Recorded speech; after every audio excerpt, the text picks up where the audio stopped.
Hello, alumni and friends. I'm Jeff Trimbath, the new Executive Director of the Center for Vision and Values here at Grove City College. Please join us on Thursday, November the 8th at the Omni William Penn Hotel in Pittsburgh for the Center's annual Reagan Lecture, where you'll hear from Dr. Bill Bennett, one of America's finest conservative thought leaders and former U.S. Secretary of Education under President Ronald Reagan.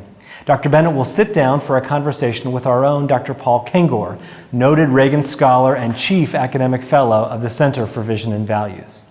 The evening starts at 6:30 with a State of the College address and dinner hosted by President Paul McNulty, speaking on what lies ahead for Freedom's College in the context of its historical mission, vision, and values.